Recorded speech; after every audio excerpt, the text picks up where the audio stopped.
Bueno, hola, buenas tardes. Bienvenidos a esta nueva charla de CEPET, de la mesa de auditoría, con un expositor de lujo como es Jorge San Esteban Hunter. El tema de hoy es un tema súper importante que nosotros consideramos realmente de mucho valor para el servicio, para el estudio profesional, para el desempeño de nuestra profesión, como es el tema de todo lo relacionado con la prevención del lavado de dinero, prevención del lavado de activos y financiamiento del terrorismo.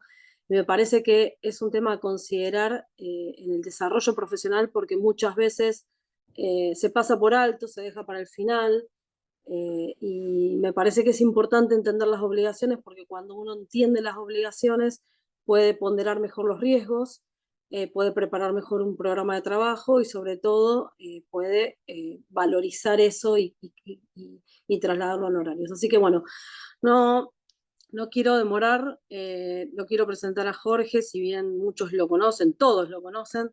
Jorge es contador público, es docente, es expositor, es docente hace más de 28 años en la Universidad Nacional de Luján.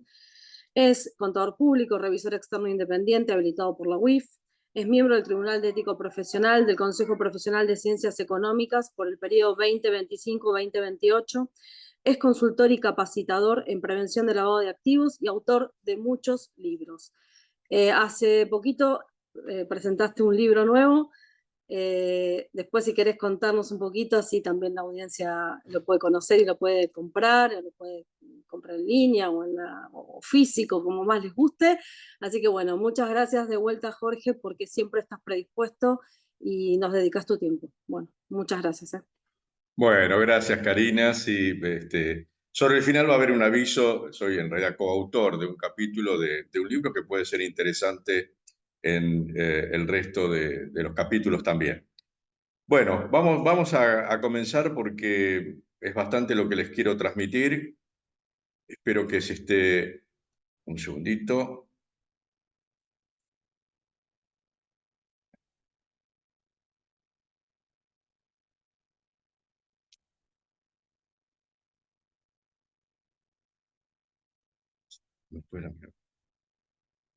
Se me fue. ¿Eh? Sí. Perdón, un segundito.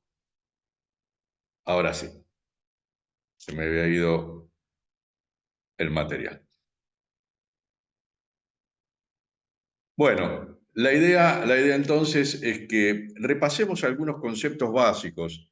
No esperen en esto tener todas las respuestas a todas las preguntas, pero la idea es que al menos nos hagamos las preguntas.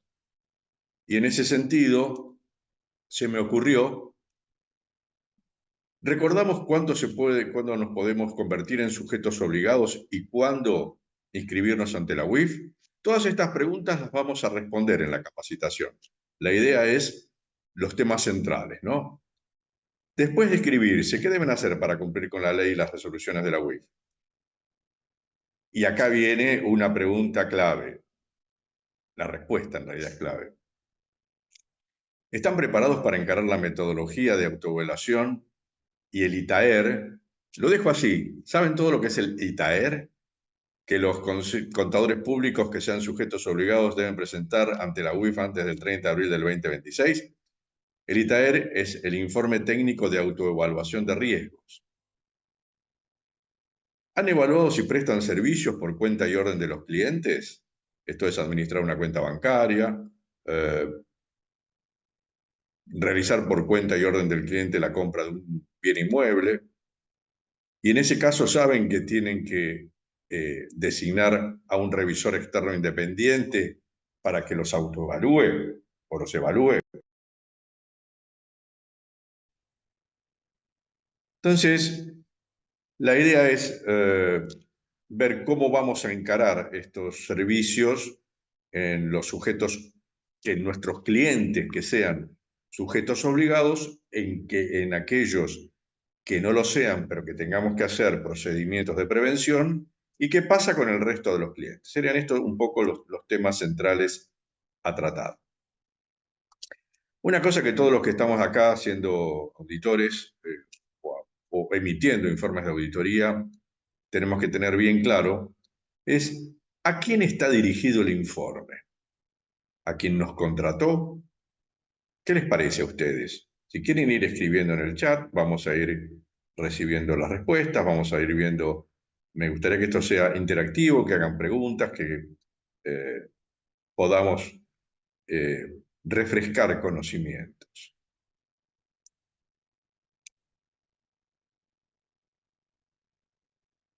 Nos debemos, dice Luis, a quien nos contrató. ¿Alguien quiere hacer otro aporte?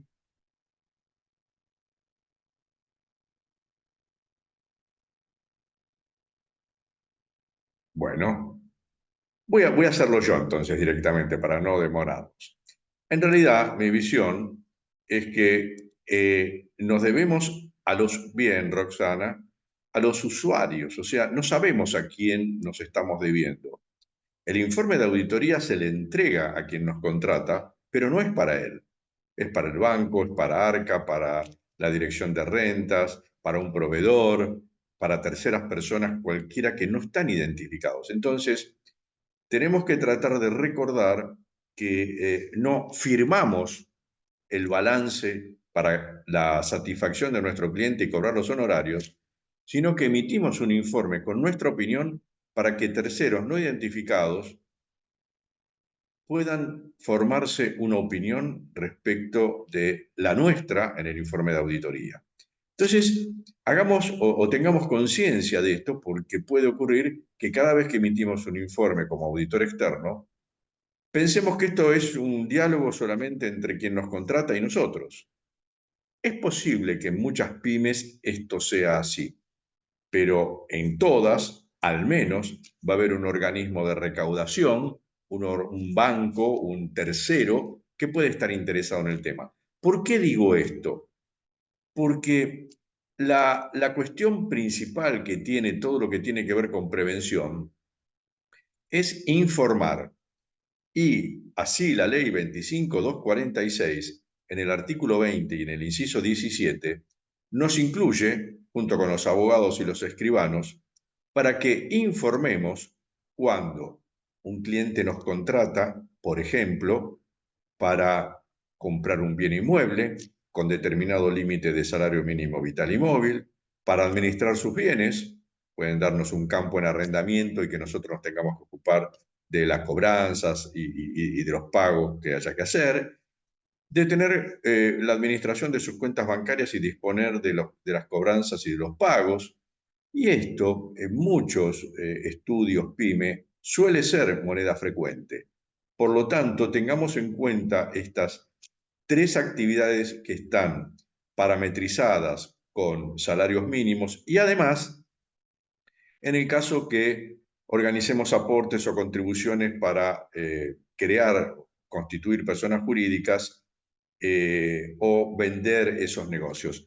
Esto último, no nos preocupemos demasiado, van a ver ustedes que el alcance que tenemos en este tema puede ser absolutamente esporádico y no frecuente. Entonces, a los contadores nos impone, además de esas 5 actividades a las que las vamos a llamar de aquí en adelante por cuenta y orden, para poder diferenciar, de la emisión de informes de auditoría. Recordarán ustedes que la resolución 65, que era la predecesora de esta, incluía también a la sindicatura y a los informes de sindicatura. Ya, si somos síndicos societarios, no estamos obligados a ser sujetos obligados. Y un tema importante que dice aquí el inciso 17, infine, es que si llevamos adelante operaciones que tienen que ver o por ejemplo, procedimientos que tienen que ver con el vínculo que nos une con el cliente respecto de un secreto profesional, regulado y castigado en el Código Penal, estaríamos ajenos o no estaríamos obligados a reportar. Pero vamos a ver que esto es una gran contradicción porque la misma ley en el artículo 14, infine, dice que no podrán oponerse, entre otros, el secreto profesional.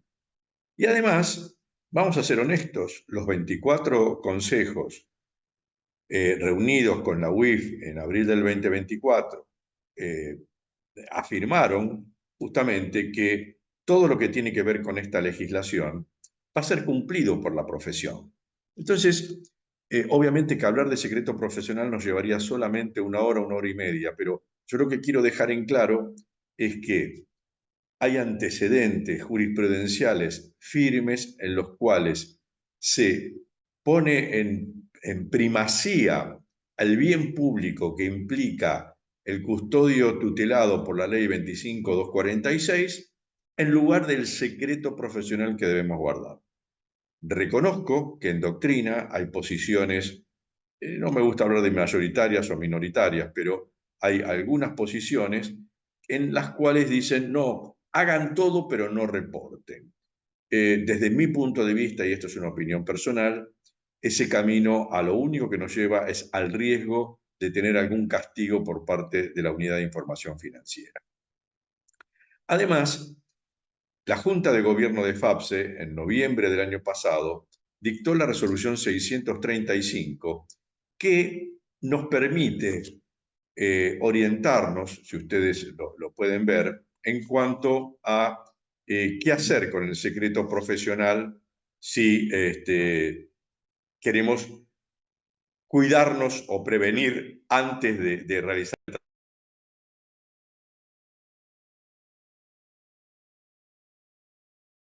En tal sentido,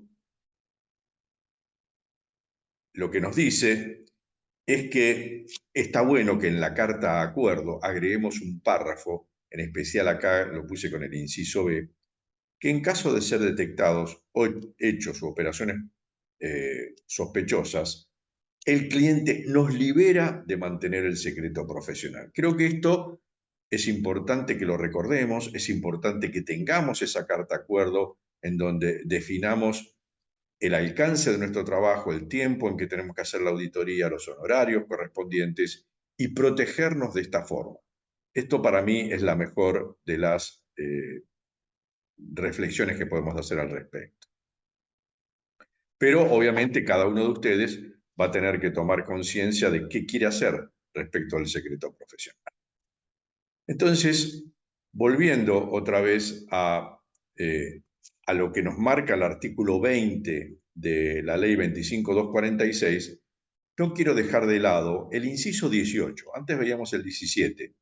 El inciso 18, aún no reglamentado por la UIF, habla de cuando terceras personas, ya acá no importa la profesión, puede ser incluso un no profesional, sea director, apoderado, socio, preste domicilio legal, comercial o postal, también sería sujeto obligado. Así que dejo de lado la actuación como fiduciario porque esto comprende a todos los que actúan como fiduciario, pero en el ABS podemos encontrar también algunos servicios que prestamos, es usual, una explotación minera, una explotación ganadera, agropecuaria, quiera pedirnos que le brindemos en la jurisdicción donde tenemos nuestras oficinas el servicio de sede y vamos a proveerles ese servicio. Entonces, vamos a estar muy atentos a lo que regule la UIF en el inciso 18, que aún no se ha hecho. Ahí ustedes van a ver con un tamaño de letra superior la palabra deber de informar, porque, como les decía hace unos minutos, lo que busca la UIF en los sujetos obligados es que le informen, que le informemos. Y para esto hay varios canales de información. Yo al final voy a resumir esos canales. La regla esencial es conocer al cliente. Esto es válido para todos los sujetos obligados. Ahora bien, en auditoría, simplifiquemos. Es imposible llevar una auditoría bien conducida si no conocemos al cliente, si no sabemos a qué se dedica, qué produce, qué compra, qué vende, qué fabrica. Entonces, casi es obvio que los auditores ya tenemos experiencia en conocer a nuestro cliente. Informar lo que nos resulte sospechoso del cliente. Por eso hice la primera pregunta respecto de si teníamos en claro a quién nos debemos cuando emitimos un informe de auditoría. Porque si tan solo fuese una consultoría que nos debemos a quien nos contrata, es posible que tengamos allí algún tipo de duda respecto de la situación. Después vemos un poco las preguntas, Ada, si te parece, respecto de otros sujetos obligados diferentes. Les pido que las reservemos para el final y vamos tratando de recordar. Sí tienen muchos de los sectores, no recuerdo todos, pero muchos de los sectores, la mayor parte, tienen que dar reportes sistemáticos mensuales de determinadas transacciones, los escribanos, entre otros, y otros sujetos obligados. Terminando con esta idea, estos son las tres cuestiones fundamentales. Conocer al cliente, informar a la UIF y guardar silencio. O sea, no tenemos que decir a los terceros, a ningún tercero, salvo el regulador que nos viene a inspeccionar. En este caso puede ser la UIF, la Superintendencia de Seguros, el INAES, la Comisión Nacional de Valores, como organismos colaboradores de la UIF, Banco Central, de dar algún tipo de pista que tenga que ver con haber hecho un ROS. Entonces, como tenemos la ley como tema de fondo, y hoy, insisto, por el tiempo que tenemos disponible, debemos tratar de ser sintéticos, voy a la resolución 42-2024, que está vigente desde marzo del 2024, que me gusta transitarla en tres grandes capítulos, secciones más que capítulos, porque capítulos son todo lo que ustedes están viendo aquí, 6 capítulos, pero en secciones nos importa saber que lo que dice políticas de prevención del artículo 3º al 11 es qué es lo que tenemos que hacer en nuestros estudios profesionales para cumplir con todo esto, tener un sistema eficaz. Dentro de eso está incluido el conocer a nuestro cliente, esto es el contacto inicial con el cliente con determinada información que tenemos que tomar de él, si se trata de una persona jurídica también, de sus accionistas, que los vamos a catalogar en beneficiarios finales. Recuerden ustedes que lo son cuando tienen un 10% o más de participación en el capital o en los derechos a voto. Y por último, el seguimiento, el monitoreo. Yo puedo tener un cliente de auditoría hace 5 años, 10 años, pero a lo mejor ahora abrió sucursales, vende otros productos, empezó a producir algo que antes no lo hacía, y esto es un seguimiento continuo que incluye las acciones del cliente y eventualmente los reportes que tenemos que producir. Vamos a ver entonces cada uno de estos temas.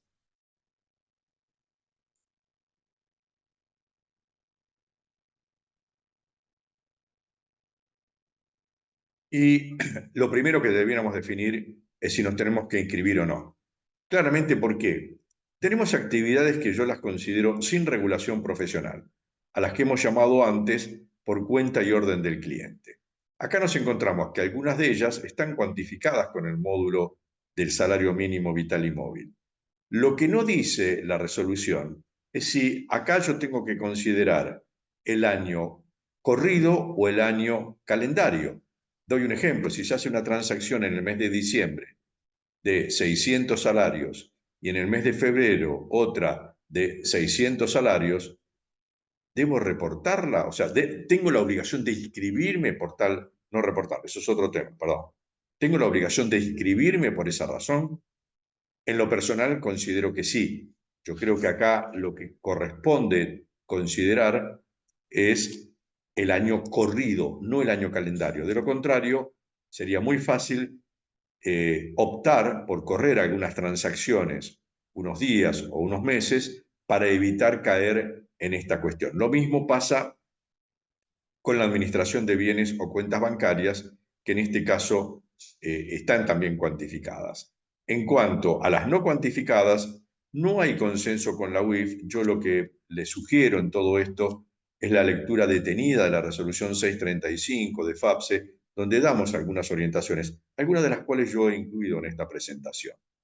Sí nos queda claro que no están alcanzados en esta cuestión aquellas actividades que hagamos como profesionales, ya sea en relación de dependencia del ente. Vamos a suponer que hay un contador que está apoderado para comprar un inmueble de su empleador. No entra en esa jurisdicción, Y sí, desde mi punto de vista, es una interpretación por supuesto, ni tampoco los servicios diferentes de auditoría contemplados en la RT37, como la emisión de un informe de cumplimiento, la emisión de una certificación o de un procedimiento acordado. Solamente están ingresando aquellas cuestiones que están reguladas, que sí tenemos la auditoría externa de estados contables, incluido por una omisión que tuvo la UIF, aquellos que realicen la auditoría conforme a las normas internacionales, y podemos acá considerar dividido a clientes que estén en el artículo 20. Ustedes van a tener que recorrer el espinel de todos los 21 sectores que están en el artículo 20 y en función de eso ver si, por ejemplo, un cliente de ustedes es un club de fútbol o un cliente de ustedes que sea un fideicomiso, un cliente de ustedes que sea un escribano, un cliente de ustedes que sea una mutual, una cooperativa, una entidad financiera, una LIC, un casino. Entonces, tenemos que ver si alguno de estos clientes que estamos emitiendo informes de auditoría o estamos llevando concretamente en este caso informes de auditoría, porque esté incluido en el artículo 20, o bien porque tengan 4.000 salarios mínimos vital y móvil al cierre del ejercicio anterior previo a nuestra contratación. Esto es, yo tendría que medirlos, vamos a suponer que me contratan para el año 2025, diciembre del 2025, me detengo en diciembre del 2024, en el último balance auditado, aprobado por el órgano de administración, hago esta diferencia. En la 635 hemos cambiado aprobados por el órgano de administración a lo que antes decía la norma predecesora respecto de lo que cuenten con un informe de auditoría. Nosotros lo que necesitamos es que tenga circulación legal ese balance. Podría haber sido otro tipo de cuestión. Y en función de eso, si superó a los 4.000 salarios en aquel entonces, medidos tal como la UIF lo pide, nos convertimos en sujetos obligados y tenemos que inscribirnos suponiendo que ese es el único cliente que tenemos. Hay una interpretación también importante a tener en cuenta, que lo que marca el instante en el cual tenemos que ser o no sujetos obligados es la fecha del informe de auditoría. ¿Qué significa esto? Y esto es útil también para después considerar los RCA o reportes sistemáticos anuales. Yo tengo que ver si emití un informe en el año 2024 o en el informe el 2025. En función de eso, tengo que tomar la premisa de que para la resolución 42, los ejercicios iniciados a partir del 1 de enero del 2024 son los que tenemos que hacer esta medición, no los informes datados desde el 1 de enero 2024. Espero que esto quede claro, ¿no? O sea, yo tengo el ejercicio cerrado en el 2024 diciembre, emito el informe en el 2025 y a partir de ahí es donde tengo que definir si debo o no inscribirme. Es importante también una cuestión que la UIF, yo colaboré en la redacción original de la 635 y la UIF tuvimos que negociar, o sea, los políticos de FAP se tuvieron que negociar con la UIF determinadas cuestiones porque ellos en un principio pretendían que la decisión de inscribirnos lo sea en el mismo ejercicio en que ocurrían las cosas. Ustedes comprenderán con experiencia en auditoría que es imposible eso, porque si yo estoy terminando el ejercicio 2025 en marzo del 2026 y ahí me doy cuenta que soy sujeto obligado, tengo que inscribirme, llevar a cabo una serie de procedimientos, etc. Entonces, aceptó ese tema, pero lo que dice es que si yo estoy en la auditoría de un cliente que no me convirtió en sujeto obligado, pero que si continúo en el ejercicio próximo, lo voy a hacer porque los ingresos de este ejercicio me van a llevar a ser sujeto obligado, tengo que revisar si esa situación o ese cambio se debe a operaciones inusuales. En ese caso, se hará un reporte especial de operaciones inusuales, pero no está todavía previsto en la página de la UIF como instrumental. Esta es una cuestión nueva, adicional. En verdad, no comparto esto porque uno lo que tendría que reportar es una operación sospechosa, no una operación inusual, pero la UIF acá no habla de operación sospechosa si dice inusual. Luego podemos avanzar en esa inusualidad y ver si nos satisface y si en ese caso dejó de ser inusual y en todo caso ya no nos obliga a una inscripción que luego desemboque justamente en ese tipo de reporte. En la parte que les dije antes del sistema vienen una serie de definiciones, no me voy a detener en algunas en particular, sí, o mejor dicho, me voy a detener solo en algunas en particular. Tengamos en cuenta que hemos considerado en la 635 que auditoría es una actividad habitual, aunque se haga una sola auditoría por año. Porque el concepto de habitualidad tiene que ver con un conocimiento del cliente y nadie podría desconocer que si yo en auditoría no conozco al cliente no puedo llevar adelante las transacciones. Por lo tanto, todo lo que veamos en la norma, en la resolución 42, que hable o califique al cliente como habitual, cabe para los clientes de auditoría. Luego esta serie de definiciones, algunas de las cuales vamos a ver en detalle en adelante, pero me detengo para los que aún no o estamos en la primera capacitación o charla sobre este tema, la forma de medir el salario mínimo vital y móvil que tiene la UIF, que viene con retraso. O sea, ellos dicen que el salario vigente al 31 de diciembre, o sea, en el mes de diciembre del año calendario anterior, rige de enero a junio del año siguiente. Y el del 30 de junio rige hasta el 31 de diciembre. Entonces, tengamos en cuenta esto en las ponderaciones que hagamos cuando tengamos que medir alguno de los parámetros por el salario mínimo vital y móvil. ¿Quiénes somos los sujetos obligados? Los contadores públicos matriculados. Claro, acá podría alguien defenderse, por ejemplo, diciendo, mire, yo no me matriculé porque en realidad hago liquidación de impuestos y no me interesa la matriculación. Mal hecho, porque al estar matriculado estamos dentro del colectivo profesional de los contadores públicos, pero podría ser que un contador público no matriculado actúe por cuenta y orden, y esta definición de la UIF podría ser un elemento de defensa, de decir, miren, yo no me inscribí porque la UIF lo que dice es que tienen que estar matriculados. Esto, quiero aclarar algo en general. La UIF viene prometiendo desde hace varios meses, yo diría desde octubre, septiembre, octubre del año pasado, que iba a cambiar esta resolución 42. Hubieron cambios en la UIF, pero no hubo ningún cambio aún respecto de la 42. Bueno, ya entrando en el sistema de prevención, ¿qué implica el sistema de prevención? ¿Vieron cuando nosotros tenemos un manual de procedimientos que marca cuáles son los que tenemos que llevar a cabo en una auditoría, de qué manera nos tenemos que manejar, etcétera? Bueno, en prevención de lavado tenemos que tener un sistema de prevención con lo que se llama un enfoque basado en riesgo. ¿Qué significa? Voy a un ejemplo concreto.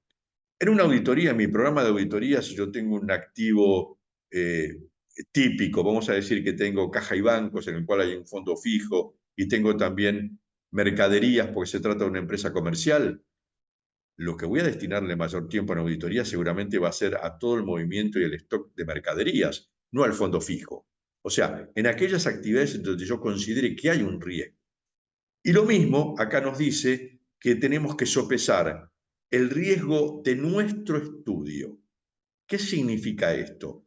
Yo tengo que, vamos a ver enseguida, que tengo que emitir un informe en donde le voy a tener que decir a la UIF si el riesgo que yo tengo por los factores de riesgo mínimos que me impone la UIF, que son estos 4 que vemos en el artículo 4, tengo un riesgo medio, bajo o alto. ¿Qué significa? Primero tengo que evaluar a mis clientes. ¿A qué clientes? A los que están alcanzados por los controles de prevención.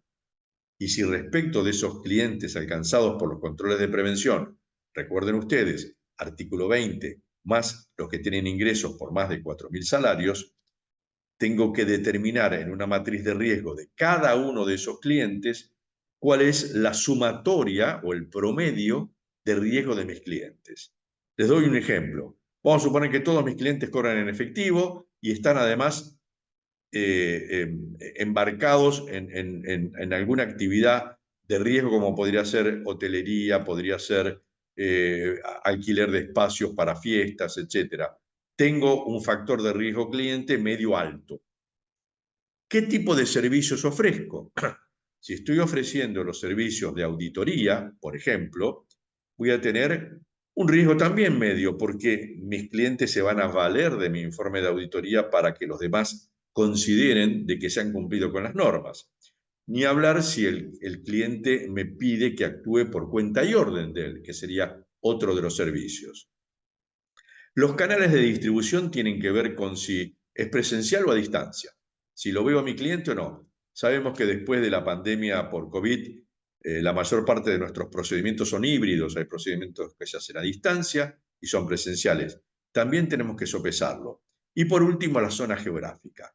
¿Qué implica esto? La zona geográfica en donde está radicado el profesional y la zona geográfica de los clientes. Yo puedo estar ubicado en Ciudad Autónoma de Buenos Aires, en la zona de tribunales, pero tengo todos mis clientes en la triple frontera. Bueno, claramente ahí va a ser un factor también de riesgo.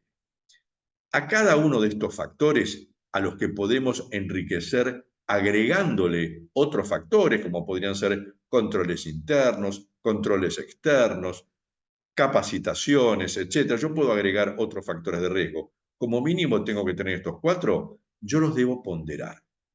Y vamos a suponer que les doy una ponderación, no sería lo que recomiendo, de un 25% a cada uno, y en función de eso tengo que establecer cuándo pasaría la barrera de ser un estudio con cliente, perdón, con riesgo bajo, medio o alto. Esta es la calificación de lo que se llama la autoevaluación de riesgos. Yendo concretamente a algún aporte doctrinario importante que tiene que ver con cómo preparar esta guía de riesgo, del enfoque basado en riesgo. Yo me encuentro, por ejemplo, con un cliente que se dedica al alquiler de canchas de tenis. La amenaza que tengo con ese cliente es importante porque me puede estar inventando alquileres que no existen. Eso es externo. No puedo hacer nada con eso. Ese es mi cliente y no se dedica a otra cosa. La vulnerabilidad es, ¿hago controles sobre eso o no?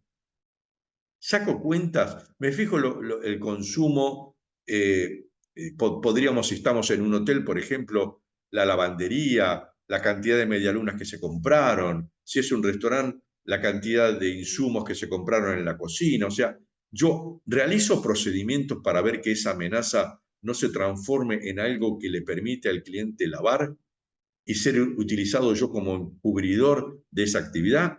La intersección de esa amenaza y la vulnerabilidad es el impacto o la consecuencia, que por supuesto se minimiza en la medida que yo realizo controles efectivos. A lo que voy en esto es que busquemos, y en general todos lo hacemos, a llevar a cabo procedimientos defensivos, si ustedes quieren, ante las amenazas, para acotar el riesgo y permitirnos bajar ese riesgo inherente que tiene la actividad del cliente, identificando los riesgos, evaluándolos en su posibilidad de ocurrencia, controlando los riesgos y estableciendo planes de acción. ¿Qué significa esto? Yo tengo un riesgo inherente que es el cliente que, por ejemplo, es un restaurante. Me puede inventar ingresos. Esa es la amenaza que yo no puedo hacer absolutamente nada. Lo que debo hacer, o sea, la probabilidad de que esto ocurra por el impacto en función de un invento de ingresos, me lleva a ser eje en lo que se llama el riesgo residual, que es el riesgo inherente, pero con controles. Quiero decir, si yo al cliente que antes describí le agrego controles como los que he descrito y otros que seguramente ustedes pueden enriquecer, me quedo con el riesgo residual. Y ese riesgo residual puede ser bajo. Este es el que nos interesa, el riesgo residual, a la hora de la autoevaluación. Yo puedo tener clientes que son todos riesgosos de los servicios que les acabo de decir, pero si mis controles los considero efectivos, mi riesgo residual me puede conducir a un riesgo bajo. Repetimos acá lo que dije antes, lo que nuestra legislación tomó en la 42 no es otra cosa que la doctrina internacional y las normas internacionales respecto de los 4 factores de riesgo mínimos a ser tenidos en cuenta. Yo agregaría, en términos de defensa, además de la resolución 42, la resolución 635, que la pueden ubicar ustedes en este link que les voy a dejar en el material, que tienen que ver con las normas de FAPSE, y ahí van a encontrarse con guías que tienen que ver con qué párrafos se incluyen en las cartas convenio, en la carta de gerencia, qué procedimientos llevar adelante en sujetos obligados, cómo preparar el manual, etcétera, etcétera, que son guías, no son ni siquiera modelos, pero nos pueden ayudar. Ahí tienen ustedes cómo encontrarlo y cómo desarrollar mejor las defensas. El informe técnico de autoevaluación que vamos a tener que presentar, ¿se acuerdan que les pregunté al principio si estamos preparados para esto? Hay que presentarlo antes del 30 de abril. Los sujetos obligados inscriptos ante la UIF del próximo año, y voy a tener que informar qué pasó en mi estudio en el 2024 y en el 2025. Esto, por favor, es independiente de si llevamos actividades por cuenta y orden. Si yo solamente hago auditoría, debo presentar este informe, porque hubieron en algunos casos confusiones respecto de la designación del rey, y en este caso, que no cabe para auditoría, pero sí cabe para trabajos por cuenta y orden, pero las autoevaluaciones es para todo el universo de profesionales que emitan informes de auditoría y sean sujetos obligados. Esto también, digamos, si nosotros quisiéramos hacer un ensayo de lo que es la metodología de autoevaluación y luego el informe técnico de autoevaluación, probablemente nos llevaría con un ejercicio unas 3 horas. Entonces yo lo que quiero que es darles el título, recordar qué es lo que tenemos que hacer y cómo llevarlos adelante.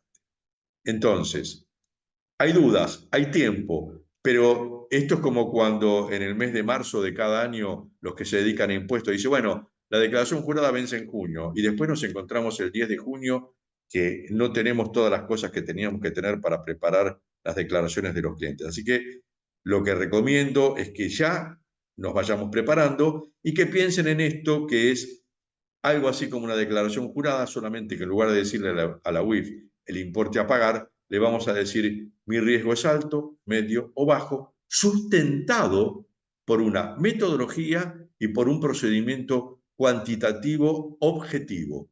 No es fácil de sacarlo adelante esto. No es imposible, por supuesto. La resolución 635 aclara que el sistema, que es en donde estamos detenidos en esta parte, en esta sección de la 42, tiene que tener como mínimo un manual, un plan de capacitación del contador, un registro de operaciones inusuales cuando nos encontremos que nuestro cliente hizo algo que nos llamó la atención, y una base de datos que tenemos que acumular en forma de cumplimiento de información de nuestro cliente, que vamos a repasarla enseguida.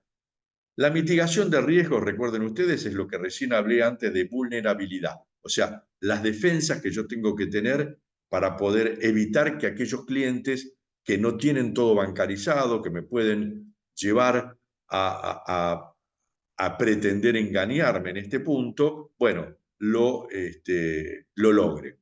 Y después vienen una serie muy larga, muy amplia de acciones de cumplimiento, que es un checklist. ¿Qué tengo que hacer? Tengo que entrar en el listado de terroristas, colocar la razón social de mi cliente, colocar la razón social de los accionistas de mi cliente y sugiero y recomiendo también del directorio u órgano de administración del cliente. Pedir una declaración jurada a ver si mi cliente es persona expuesta políticamente. Conocer a mi cliente. Ver o rechazar a los clientes de alto riesgo. Esto es una cuestión importante. La norma nos dice si hay un cliente de alto riesgo, usted lo puede rechazar, pero tiene que dar cuáles son los parámetros de ese rechazo y dejarlo todo esto documentado. Recuerden que antes hablábamos de papeles de trabajo, ahora se habla de documentación. Tengamos todo documentado. Calificar a los clientes, ¿de cómo? Con una matriz de riesgo. El ejemplo que les di antes, yo tengo los 4 factores, los califico a ver si mis clientes son de alto, bajo o medio riesgo. Seguir de cerca a los clientes, registrar las operaciones inusuales, reportar las sospechosas, hacer los reportes sistemáticos, colaborar con las autoridades cuando nos lo pidan, tener estándares adecuados en la selección y contratación de empleados y colaboradores. Esto también es un requisito y esto tiene que estar dentro de un capítulo del manual, de qué manera vamos a regirnos. Acá no cabe como puede caber en una administración pública el nepotismo, decir, bueno, entra fulanito de tal porque es pariente o no, no, en este caso tenemos que tener alguna regla. Vean ustedes que son muchos los aspectos de cumplimiento. He hablado antes de la capacitación. Conservar la documentación de los clientes y de los beneficiarios finales que hemos acumulado. Ver la efectividad del sistema contratando a un revisor externo independiente, pero solamente para las actividades por cuenta y orden, no para la auditoría, y ver si las zonas geográficas en las cuales están nuestros clientes merecen un procedimiento especial. Todas estas acciones de política de cumplimiento tienen que ser consistentes con el informe de autoevaluación. Es como si yo presento una declaración jurada de impuesto a las ganancias que le digo no tengo nada que pagar, pero resulta que el resultado del ejercicio fue una utilidad fiscal de X millones de pesos. No puedo decir no tengo nada que pagar si en realidad correspondía hacer algún pago y acá nos pasa lo mismo. Respecto del manual, permítanme ustedes que los oriente o los lleve a la guía de la 635 para que ustedes vean en esa guía qué es lo que tendría que tener un manual. Todos tenemos que tener un manual y tiene que haber una constancia de parte del socio del estudio a que se inscribe, porque recordemos algo importante que no se lo señalé. El que debe inscribirse es una persona humana, nunca se inscribe un estudio. Se tiene que escribir aquel que emite y firma el informe de auditoría. Suponiendo que un estudio está parcelado en áreas, departamentos, y tenemos 3 socios que hacen informes de auditoría y 3 que se dedican a impuestos, habrá que ver de los 3 que hacen informes de auditoría si los 3 están alcanzados por sus clientes o por los ingresos de sus clientes y se incorporarán ellos, más allá que el estudio puede tener un solo manual, pero la inscripción es siempre individual. Y el acuse de recibo para los empleados, de que han recibido el manual y lo han comprendido. Por eso uno recomienda siempre que los manuales estén acotados, que sean manuales claros y a medida del cliente, en este caso de nuestro propio estudio, ¿no? Bueno, la otra cuestión importante son las capacitaciones. Y las capacitaciones en el entendimiento de la UIF a partir de la nueva tanda de resoluciones que salieron hace aproximadamente 2 años, todas tienen que tener evaluaciones, o sea, un examen. Es decir, bueno, no solamente sirve con entré, me inscribí, me saqué la foto, la subí a las redes y dije me capacité, sino también que comprendí y aprendí los conceptos centrales que derivaron de esa capacitación. La UIF incluso incluye qué cosas como mínimo tiene que tener una capacitación para que sea efectiva y quepa en todo esto. La guarda de la documentación de papeles de trabajo, no hay nada nuevo para contarles respecto de lo que conocemos en auditoría. Hay que conservarlas. Nos da la alternativa acá, que lo podemos conservar en papel, pero nos obliga a tener un backup. O sea, tengan en cuenta esto que nosotros tenemos que tener. Podemos tener, hoy ya la mayor parte tiene todo informatizado, pero a los efectos de la UIF lo tendríamos que tener en un backup y en especial en todos los temas sensibles que tengan que ver con prevención de lavado, lo tenemos que tener con accesos protegidos de accesos no autorizados. Bueno, esto es un poco lo que les decía antes de la conservación de la documentación. Ya he hablado antes también de la evaluación del sistema, que tiene que ser, yo al final voy a a darles algunas pistas de lo que tiene que hacer el rey y cómo tener que hacerlo. Y después ya entramos en el conocimiento del cliente propiamente dicho en función de los niveles de riesgo que hemos asumido. Yo puedo tener un cliente que tiene todo bancarizado, que presta servicios con bienes físicos, en donde es claro que los ingresos no pueden venir por otra vía, y probablemente tenga un control interno adecuado y ese cliente seguramente va a concluir en un riesgo bajo si no le sumamos los otros factores de zona de frontera u otro tipo de calificación. Pero yo tengo que evaluar a los clientes y para eso tengo que preparar una matriz de riesgo de cada uno de mis clientes alcanzados por los controles de prevención. Ahora, últimamente han habido muchas preguntas respecto de los dólares del colchón, porque yo conozco a mi cliente, pero de pronto mi cliente me sorprende diciendo, ni siquiera hablo del milagro que hace poco alguien adujo de una confesión en donde había dejado en su caja fuerte pesos y los convirtieron en dólares. El auditor tiene que ser desconfiado, escéptico y eso no se puede aceptar. Pero si alguno de ustedes tienen un colchón de este tipo, están aumentados los dólares ahí porque son de cara grande, si fueran de cara chica serían más chiquitos. Si este es el colchón, tengamos en cuenta esto porque estamos recibiendo muchas preguntas respecto del decreto 353 del 2025. Dice, no, pero yo antes tenía estos parámetros y resulta que ahora puedo tener cualquier importe y ya no hace falta identificarlo. Ojo con esto. El decreto 635 apunta a la inversión y a la adquisición de bienes. Sugiero ser muy cauto en la forma como transmitamos a nuestros clientes sería una ligereza, decir, no te preocupes más. Ya si un cliente viene y te deposita $300.000, dale para adelante porque ahora no hay que averiguar más. No, en el artículo segundo, no están todos los artículos en esta presentación, pero dice que se le da intervención a la UIF. Y la UIF lo hizo a través de la resolución 78.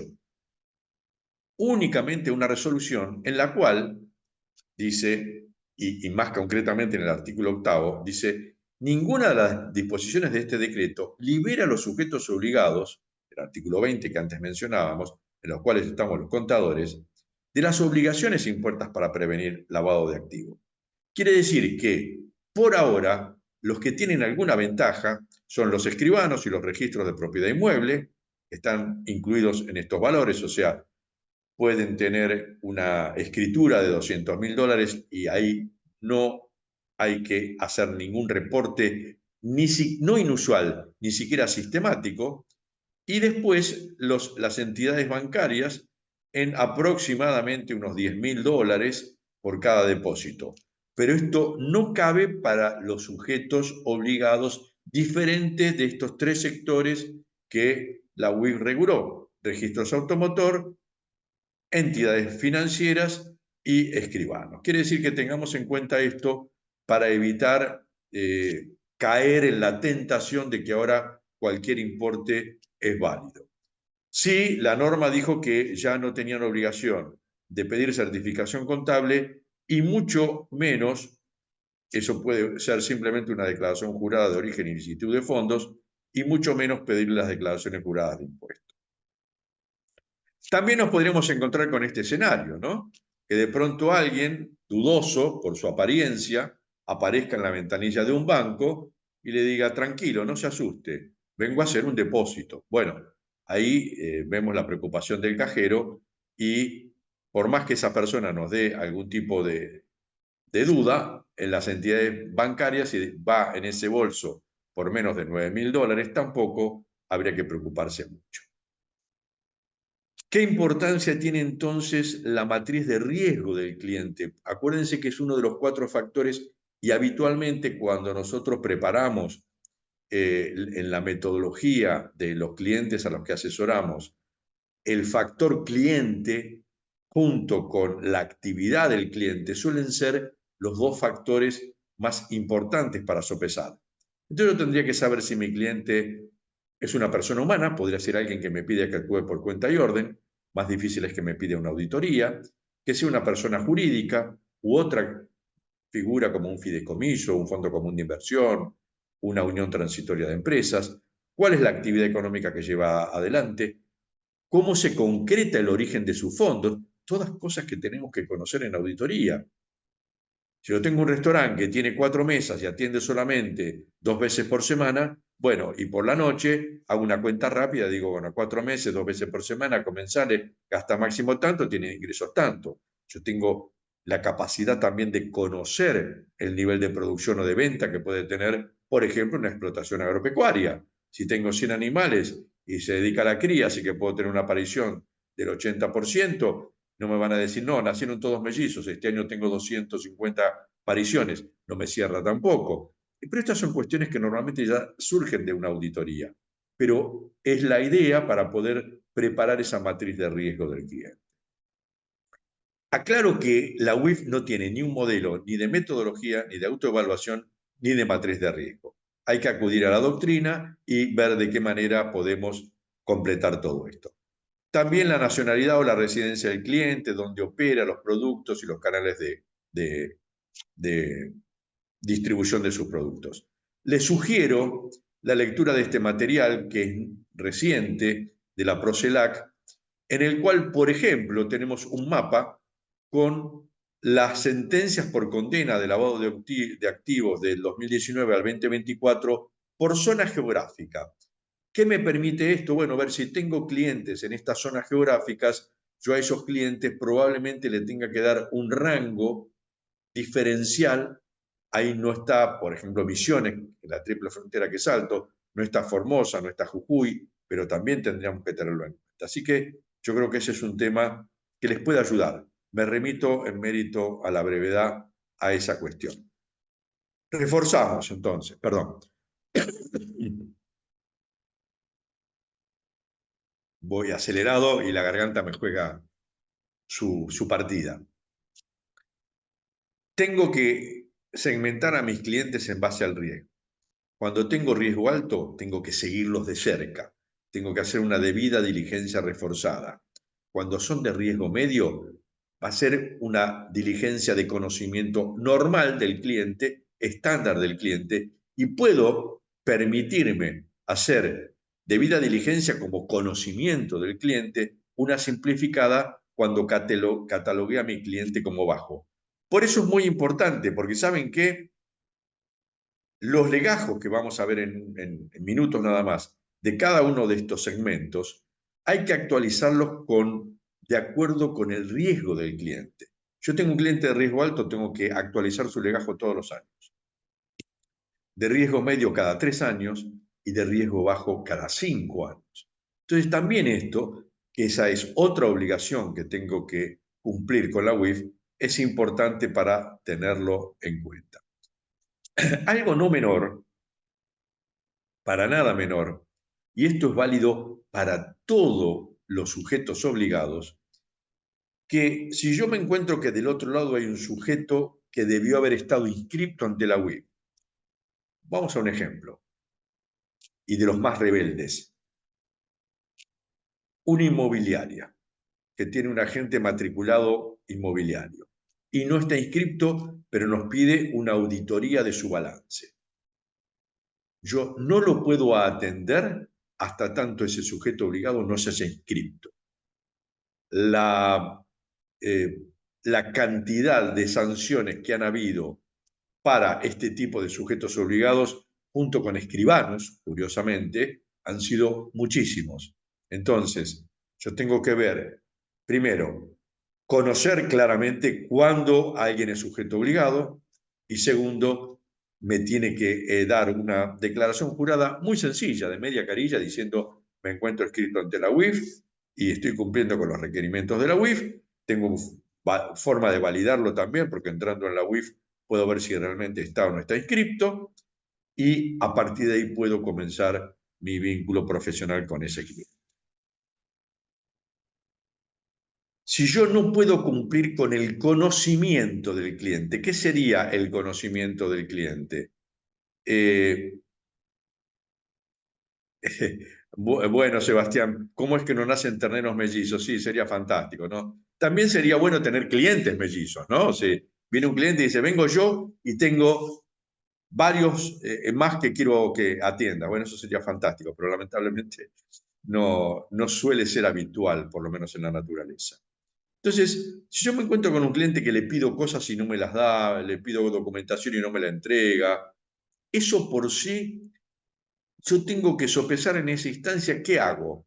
¿Sigo pidiendo o directamente hago un ROS y mantengo o no la relación con el cliente porque el cliente no me da el balance, no me da información, no me da... Estoy ya en un escenario no tanto de auditoría, sino un escenario en donde le pido el origen de los fondos para comprar un inmueble por su cuenta y orden, por ejemplo. Entonces, tengo que tenerlo en cuenta esto también como una cuestión a ser tenido en cuenta.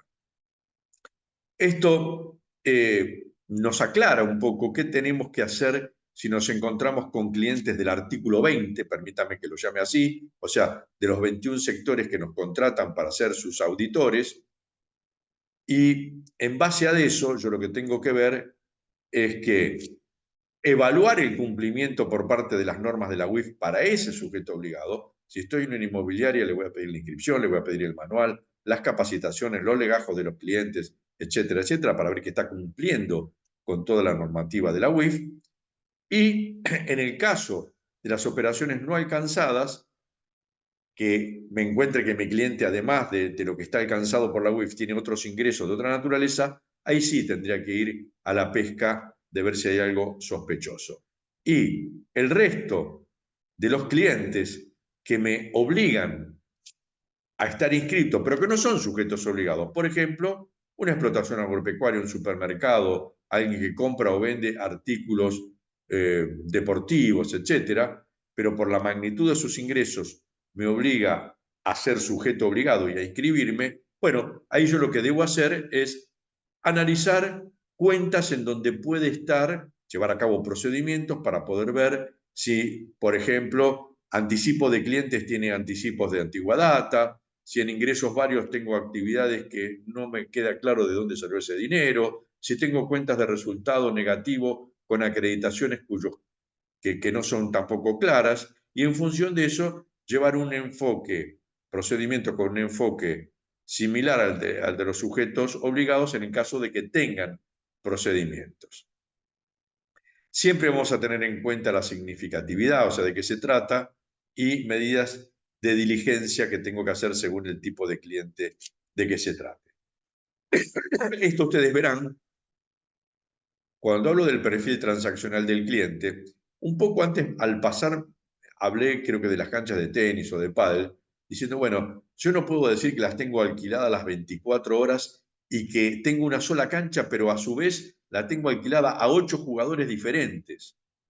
A ver, saquemos cuentas de cuánto puede tener de ingreso ese cliente en base a sus unidades de producción, a la capacidad de servicio que puede prestar, que esto es intrínseco de una auditoría, no es nada nuevo, solamente que a los efectos de prevención de lavado se exacerban esos controles para que pongamos claro sobre oscuro cuál es el perfil transaccional aceptable de nuestro cliente y en función de eso vamos a tener en claro cuáles son sus ingresos ordinarios en el estado de resultados.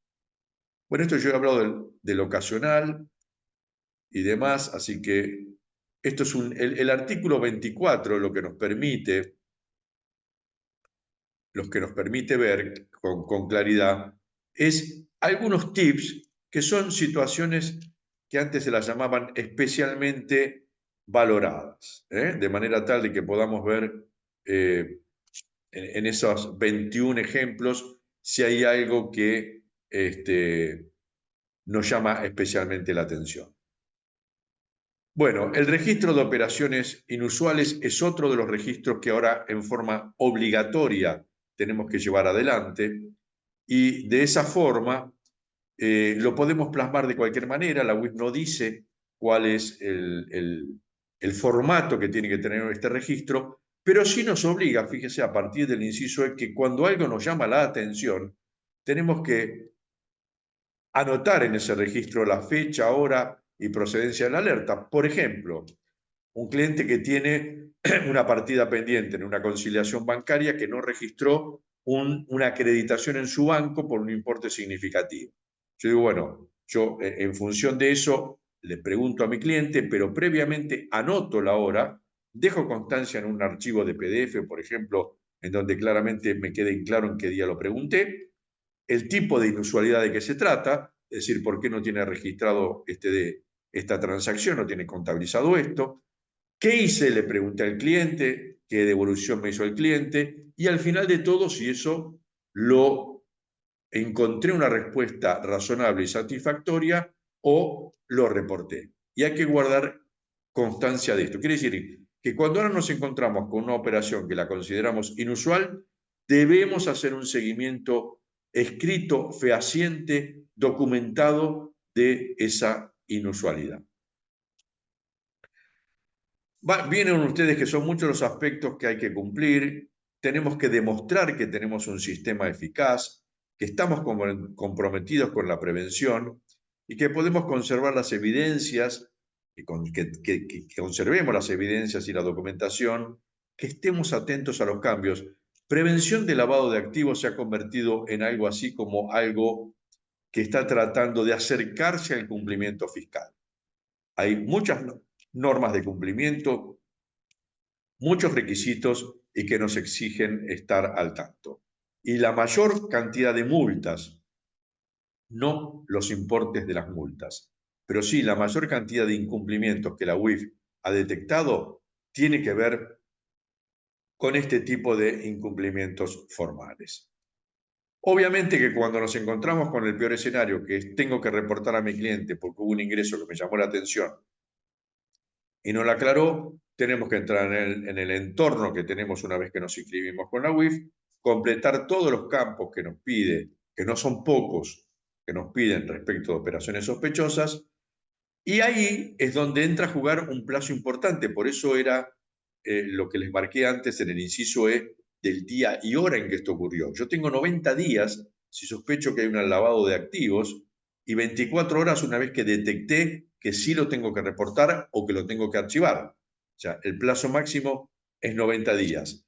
Agregamos que en el caso de auditoría, ese plazo culmina el día del informe de auditoría. Vamos a suponer que tenía una operación que detecto en un momento determinado, no que ocurrió, que detecto en el mes de febrero y tengo mi informe en el mes de marzo, bueno, yo probablemente tenga menos tiempo que los 90 días para cerrar mi auditoría y cerrar también mi evaluación respecto de los cumplimientos de los programas de prevención. Obviamente que si se trata de financiación del terrorismo o armas de destrucción masiva, solo hay 24 horas para la evaluación. Distingo de lo que dice la norma, la 42, con lo que decimos en la 635, que el plazo de 90 días, dice la norma, es desde que se generó la alerta, pero yo podría haber tenido una alerta de una operación en el mes de febrero del año anterior, en un cierre de balance de diciembre. En cambio, en auditoría la estoy detectando en febrero del año siguiente. O sea que yo en auditoría es desde la fecha que la detecto y no desde la fecha en la cual ocurrió la operación. Bueno, y hemos hablado ya del secreto profesional y en función de eso está. Ahí ya entrando en el tramo final, nos encontramos que si somos sujetos obligados porque el cliente, estamos actuando por cuenta y orden, acuérdense ustedes, pero en solo estas actividades de cuenta y orden. Fíjense en compra-venta de inmuebles, constitución de personas jurídicas o cesión de participaciones societarias u operaciones de inmuebles en zona de frontera o constitución de fideicomisos, tenemos que llevar a cabo lo que se llama un reporte sistemático mensual. No hay reportes sistemáticos mensuales para auditoría. Sí hay un reporte anual de las entidades auditadas que, como esto empezó a regir a partir de ejercicios que se iniciaron en enero del 2024 y en enero, recién esos informes de auditoría, en el mejor de los casos, salvo un balance irregular, tuvieron un cierre de diciembre del 2024, emití el informe del 2025, recién en el 2026 voy a tener que hacer el reporte anual. Igual, al respecto, la UIF dijo que todos los reportes sistemáticos anuales de todos los sujetos obligados quedaron suspendidos hasta el próximo mes de agosto y estamos esperando la aclaración de la UIF al respecto. Y por otra parte, y no es menor esto, tenemos que dar información anual de nuestro estudio. La denominación, domicilio, actividad, la información sobre las actividades que realizamos, auditoría o actividades por cuenta y orden, sobre los tipos y cantidad de clientes, etc. Quiere decir, todo esto lo vamos a tener que hacer entre el 2 de enero y el 15 de marzo de cada año para este último acápite C, y a partir del año próximo, a partir de enero del año próximo, las que tengan que ver con los acápites anteriores. Las sanciones han cambiado. Con el capítulo cuarto de la ley 25.246 es la que nos lleva a las sanciones por incumplimientos formales entre 15 y 2.500 módulos, pero agrega ahora una escala de sanciones que arrancan con un apercibimiento. O sea, imaginando, digo siempre, en un partido de fútbol, el juez lo llama a un jugador, le dice la próxima va amarilla, pegaste una flor de patada, pero no saca la amarilla. La amarilla vendría en el segundo caso, cuando después de ese apercibimiento privado viene un apercibimiento público con obligación de publicar el sumario en el boletín oficial y 2 diarios de mayor circulación, y el peor de todos los castigos, monetariamente hablando, es una multa de 1 a 10 veces el valor de los ROS omitidos o, atención, o presentados fuera de término. Si yo lo presenté a un ROS en el día 91, la UIF tiene la potestad de sancionarme de 1 a 10 veces el importe que reporté, pero lo hice de forma extemporánea. Vean ustedes cómo también este tema no es menor. Bueno, luego viene la multa que les decía antes de 15 a 2.500 módulos, eventualmente también la derivación al Tribunal de Ética Profesional para que el colega sea suspendido. Originalmente, el artículo 24 había fijado en 40.000 pesos el módulo, pero último momento, diría Crónica, vamos a decir así. El mes pasado, el 23 de junio, se resolvió llevar ese monto original de 54.000 pesos, perdón, de 40.000, a 54.140, con lo cual la multa mínima hoy, por cualquier incumplimiento, no tomé la capacitación, no tengo el manual, me faltan en 3 legajos la consulta del listado de terroristas, no pedí la declaración jurada de PEP, cada una de esas multas, multiplíquenlo por 812.100 pesos. Y la multa máxima en 135.350.000, pero en la ley también dice que podrá verse reducido si la UIF considera que, bueno, podría ser excesivo a las 10 veces. Habrá que ver. Por ahora no hubo ningún castigo de tamaña magnitud. Tengan en cuenta, y esto en especial para aquellos que tengan clientes que estén asesorando o los quieran asesorar, que si se encuentran ante una situación de un sumario, hay lo que se llama ahora un sumario abreviado, que ese sumario abreviado le permite al cliente, en determinados incumplimientos, no en todos, disminuir el importe de la multa, no deja antecedentes, pero sí hay que contratar a un rey para que diga que efectivamente ese sujeto cumplió con todo lo que estaba previsto.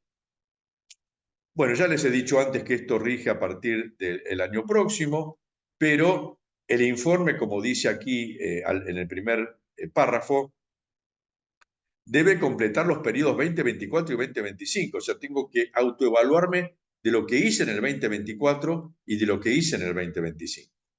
Y el primer reporte, como dice allí, si bien ahí dice que era del 15 de marzo del 2025, fue postergado ahora hasta agosto del 2026.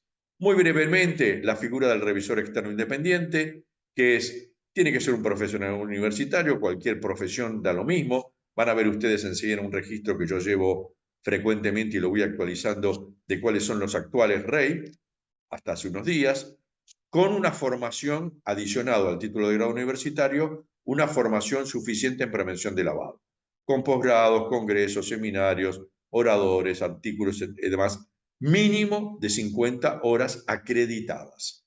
Tengo que acreditar que hice todo esto en 50 horas por lo menos.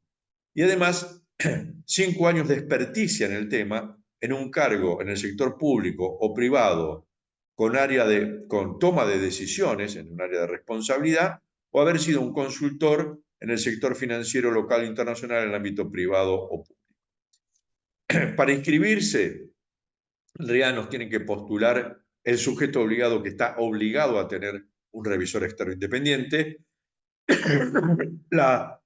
Perdón, la nueva legislación permite que nos autopostulemos, aunque la UIS todavía no habilitó esto. Y en el caso de los escribanos, dice que también pueden actuar los consejos de escribanos como rey, que es un tema, desde mi punto de vista, injusto, porque he tomado noticia de que algún consejo de escribanos, por ejemplo, contrató a un profesional para que sea el que controle a los 800 escribanos de esa jurisdicción, y en realidad lo hace una sola persona y es imposible llevar a cabo 800 informes de revisor externo independiente que tienen determinados pilares que hay que revisar. Los que estamos trabajando en esto tenemos al 28 de agosto para la mayor parte de nuestros clientes como fecha límite, y en el mes de octubre para el sector de seguros para presentar un informe en donde tenemos que decir concretamente si el sistema implantado por nuestro cliente es adecuado, inadecuado o adecuado con necesidad de mejoras. Estos informes no tienen menos de 40 carillas y llevan muchas horas de trabajo, y es una interesante beta profesional si ustedes quieren emprenderla de esa forma. Ahora, tengan en cuenta que al 11 de julio nos encontrábamos con este listado, yo lo actualizo periódicamente, donde en todo el país solamente somos 189 los revisores externos independientes con 124 contadores, y hay ya 39 abogados, y ahora se sumó en estos 2 últimos meses un escribano, que antes no había ningún escribano. Bueno, esto es un poco lo que en el tiempo que estaba previsto, intenté resumir, perdón por la velocidad, he intentado cubrir una amplia gama de temas. Y ahora sí, les dejo un aviso parroquial que se llama, como dijo Karina antes, la publicación de este libro, donde he compartido con destacadísimos autores todos estos temas. Es no solamente físico, también es un ebook, y tiene, por ejemplo, en el capítulo de Javier Ernesto Gómez, una serie de modelos de papeles de trabajo para la documentación del encargo de auditoría en las pymes. En mi caso, incorporé en el capítulo 4 algunas reflexiones acerca de la prevención del lavado de activos por parte del auditor y las pymes. Y como ustedes verán, el resto de los autores también son de gran valía, por lo tanto, gracias, Karina, por permitirme expoliar este aviso, y el material, por supuesto, ustedes lo van a tener. Bueno, dejo un espacio de preguntas para que ustedes puedan hablar con libertad, como lo disponga Karina, y intentaré responderlas, de ser posible, por supuesto. Sugiero que lo hagamos ordenadamente, si quieren a viva voz, para que sea más lindo, pueden prender la cámara, y que hablemos es un ámbito privado, así que podemos hacer las preguntas que consideremos convenientes. Jorge, te hago yo una pregunta. A ver, porque están todos los servicios que se hacen por cuenta y orden. Si bien realmente hoy no podría ser auditor externo y a su vez hacer un trabajo de teneduría de libros o lo que es la preparación del balance en sí misma, la realidad es que el 80%, por no decir el 95% de los estudios pequeños lo hacen, ¿sí? No, hago una aclaración, Karina. Sí.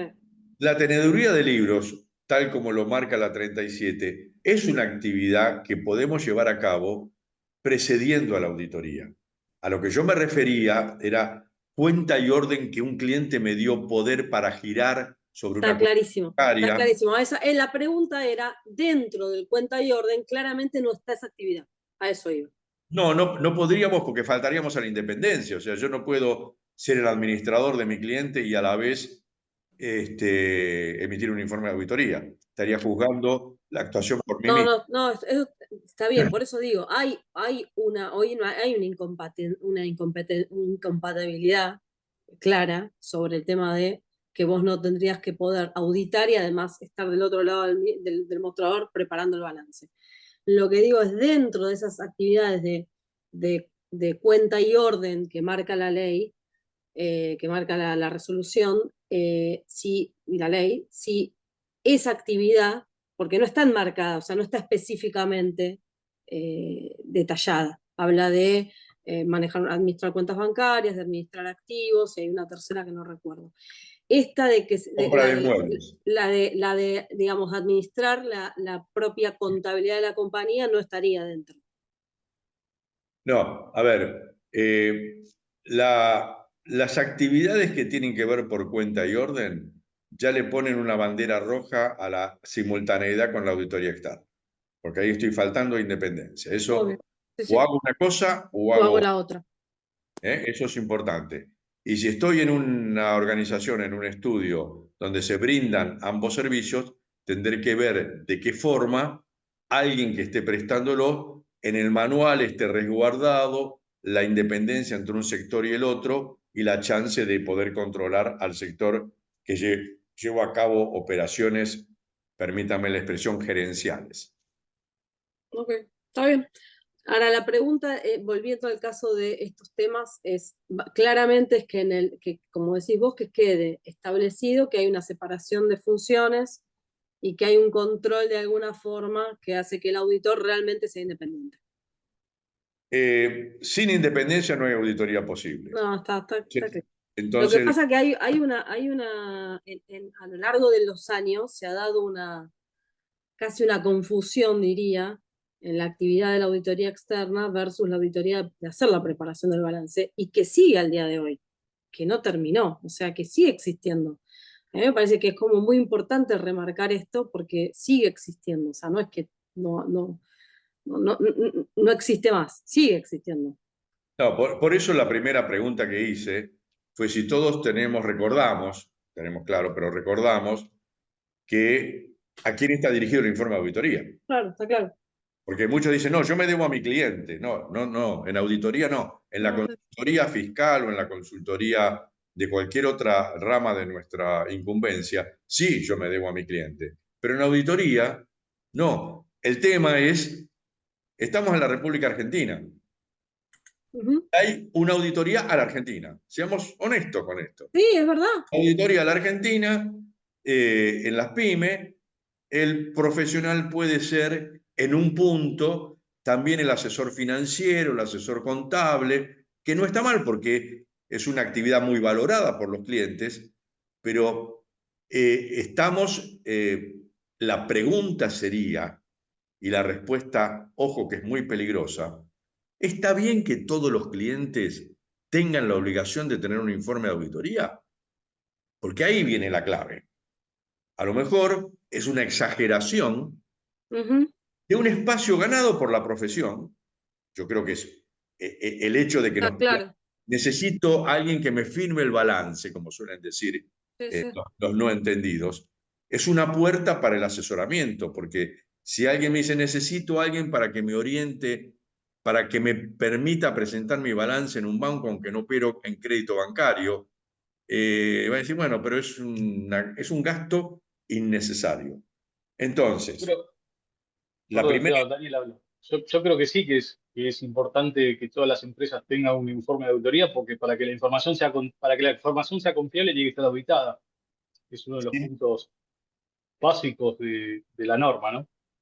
Sí, Daniel, es así, pero fíjate que en el resto del mundo no ocurre así y solamente la auditoría está circunscripta a determinadas grandes empresas. Sí. Coincido, Lo que yo coincido. hago no es una calificación, al contrario, creo que todos, a ver, me alcanzan las generales de la ley. Yo también tengo un estudio, en nuestro estudio brindamos servicios de auditoría, brindamos servicios de teneduría de libros y hay departamentos o áreas separadas de cada uno de ellos. Y claro que el informe del auditor le agrega, no voy a entrar acá en disquisiciones con todo el afecto y el respeto que le tengo a Enrique, disquisiciones follerneutianas que tienen, como siempre, el informe de auditoría agrega credibilidad porque el informe de auditoría podría ser una expresión de opinión.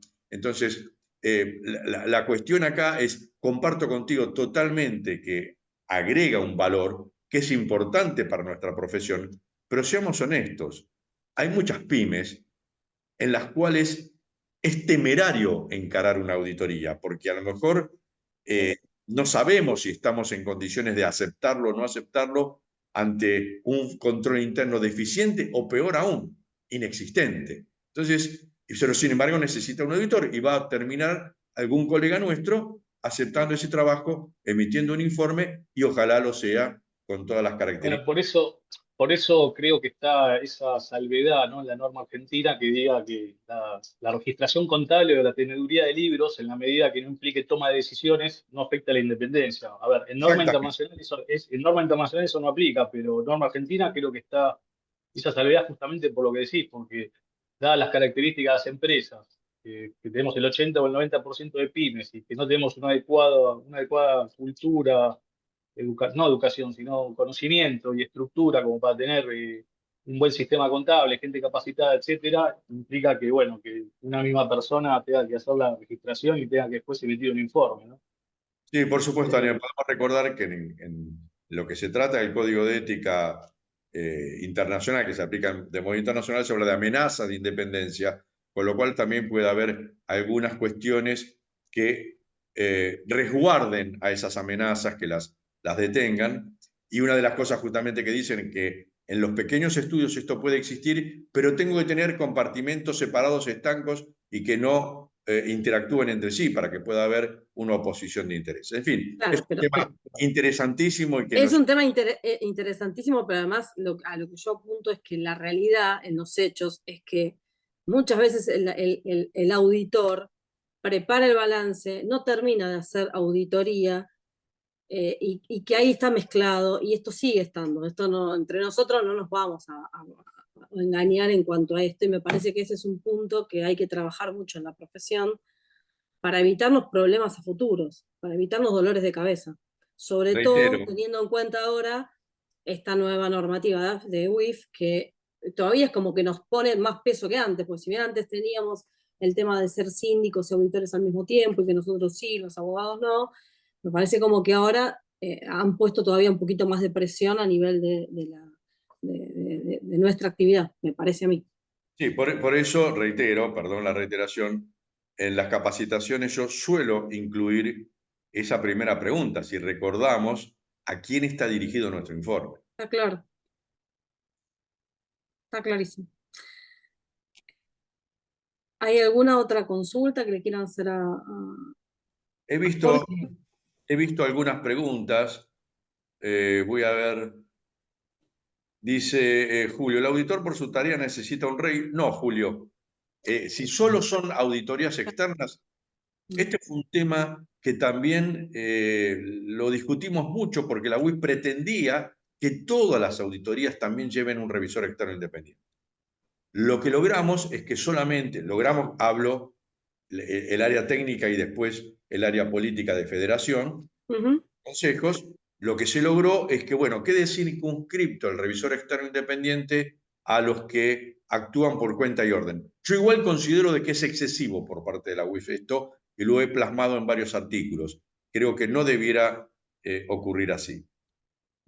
Eh, Ada te pregunta si sí, los me fideicomisos. pregunta por los financieros. Realmente no recuerdo el caso concreto de los fideicomisos no financieros, si el tema de los reportes sistemáticos mensuales. Si tenés la gentileza en mi presentación, va a estar un correo electrónico, Ada.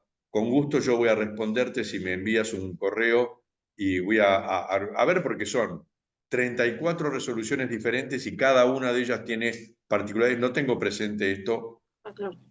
Está. Apoderado para transferir, pregunta Sebastián. Sebastián, ¿querés abundar en la pregunta? Buenas. Hola. Ay, un segundo, ahí está. Eh, a ver, voy al punto de si yo puedo ser apoderado para transferir, o sea, firma conjunta y demás, y si ahí, en esa parte con WIF quedo y si puedo ser auditor a la vez. O sea, soy el último escalón del último escalón. O sea, no está el gerente, no está el presidente, no está el otro firmante. Alguien tiene que sacar los pagos. Entonces, bueno, siendo apoderado, o sea, para hacer transferencias y demás, se necesitan dos firmas conjuntas, se necesita toda una serie de cosas. ¿Cómo nos impacta eso? Yo creo que es una clara amenaza a la independencia, lamentablemente. Mientras yo tenga el poder y no lo utilice, no pasa nada. O Ok, sea, tengo el poder y mi cliente me dio un poder por confianza, me dice, yo estoy ausente, me pasa algo, haga tal cosa o haga tal otra, no pasa nada. Pero cuando empiezo a ejercer ese poder, desde mi punto de vista, hay una amenaza a la independencia que tendríamos que ver cuánto pesa en la independencia. Cada uno tendrá que verlo porque podría llegar a ser una falta ética. perfecto, gracias. Una pregunta, Esteban, una persona física, un contador independiente que sea el auditor de una empresa que sería un sujeto no obligado, pero que bueno, por la característica o la cantidad el volumen de ventas que tiene, sería una empresa obligada. Eh, ¿Aplica todo para una persona física lo mismo? O sea, que haya una estructura, que tenga los procedimientos del estudio. ¿Todo eso aplica también para una persona física que es el contador o el auditor independiente de esa empresa? Si tenemos que emitir informes de auditoría, la norma no discrimina si es una persona humana o una persona jurídica. Ok. Y actualmente son 700 salarios mínimos vitales y móviles el monto de los ingresos para estar alcanzado. 4.000. 4.000 salarios. Ah, 4.000. Ok. 4.000 medidos. Yo lo que te sugiero es que repases la 635, porque ahí nosotros tenemos una interpretación más favorable, si se quiere, para la matrícula, que tiene que ver con actualizar. Yo les dije antes que la UIF definía el salario de diciembre es el salario vigente en junio de un año. Y podría ocurrir que entre junio y diciembre haya cambiado mucho por la inflación. Nosotros lo que decimos, bueno, para ser medido en una moneda homogénea tendría que estar actualizado de junio a diciembre por lo menos en inflación. Mi recomendación, que está tomado en las últimas resoluciones de la UIF, que por suerte ahí la UIF cambió y lo tendría que hacer para todos, es que si el parámetro es el salario mínimo, tendría que ser el vigente en el momento en que ocurren los hechos, sea cierre de ejercicio o una transferencia o lo que fuere. Pero está escrito de esa forma. Ok, perfecto.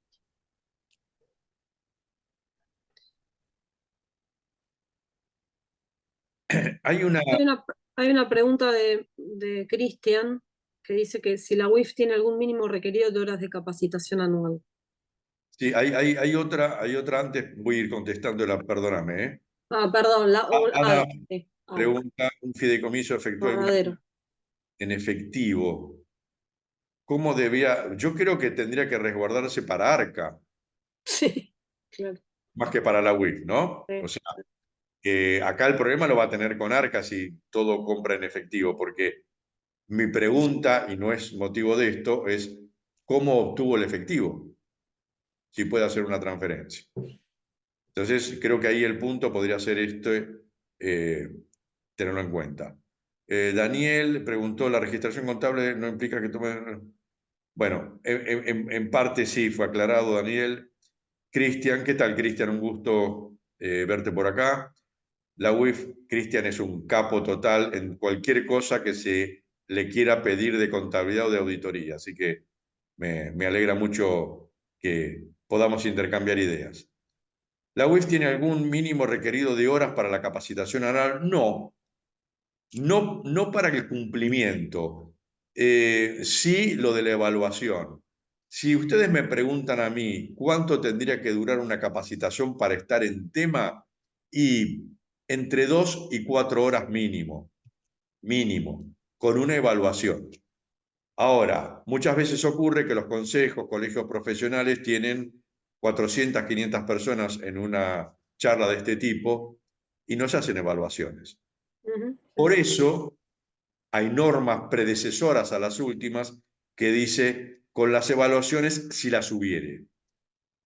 Personalmente creo que está bueno tener una evaluación, aunque la UIF en este momento no sé si es tan exigente en lo que fue en el pasado respecto de estos temas, ¿no?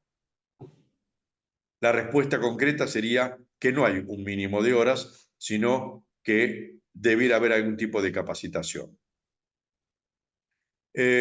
Andrea pregunta, ¿la creación de personas jurídicas se refiere a patrocinar la inscripción en una sociedad o los organismos de control? ¿Esa labor no se encargan los contadores o se refiere...? No, yo creo que esto está tomado de la legislación sajona, si no recuerdo mal, que dice que para crear una sociedad hace falta un contador, un escribano o un abogado. Y la UIF lo tomó literalmente y no creo que el presentar un papel ante la IGJ para poder habilitar a una sociedad nos convierta en sujetos obligados. Yo creo que ese tema, la doctrina tendría que abundar en estos pronunciamientos para reforzar lo que creo que es una exageración por parte del legislador en cuanto a la necesidad de inscribirse si uno participa de una manera muy indefinida por parte de la UIF respecto de lo que tiene que ver en la constitución de una sociedad. A lo mejor simplemente certifiqué que el capital que aportó consta en libros. Eso no me lleva a ser un sujeto obligado y eso lo defiendo a capa y espada. Julio, bueno, Julio, otro amigo, gracias a vos. Atentos de Córdoba, sí, siempre he estado. ¿Alguna perspectiva para que la UIF implemente? Bueno, hay muchos que están a la espera de esa autopostulación, vamos a llamarlo así, o autoinscripción. Hasta hace pocos días al menos me venían, yo no lo he probado, pero hoy ya estoy en el registro, pero me han venido consultas de que no estaba implementado y que la UIF le dijeron que estaba por ser implementado. Así que bueno, habrá que esperar y esto claramente también tiene que ver, ojo con esto, con cientos o miles de sujetos obligados que el próximo 28 de agosto, hablo de cooperativas y mutuales en especial, tienen que presentar, tienen que designar un rey y también los que entran por la resolución 200 del 2024, que es una de las últimas resoluciones, designar un rey y ese rey tiene que presentar el informe. Y nos quedan escasos 50 días para todo esto. Así que, ojo con eso, ténganlo muy en cuenta.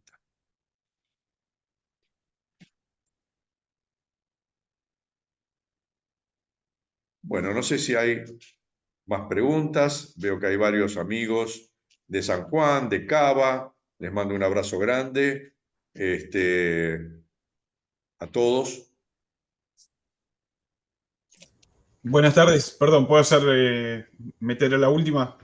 Sí, de mi parte no tengo problema. El tiempo lo define Karina. No, está Gracias. perfecto, sí. Gracias. No, es una preguntonta porque para mí es todo nuevo, es nuevo todo esto del tema WIF, pero con respecto a las matrices de riesgo, a los manuales, a todo lo que uno tiene que tener preparado, ¿hay alguna guía, algún modelo en algún lado como para poder verlo, para poder tomar de ejemplo y demás? Sí, mira, Federico, justamente en mis slides señalé las guías de la producción de la 635 y en el slide siguiente dice cuáles son esas guías.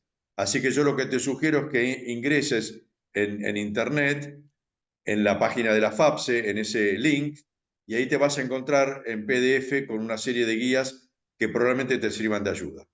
Perfecto, muchas gracias. No, por favor.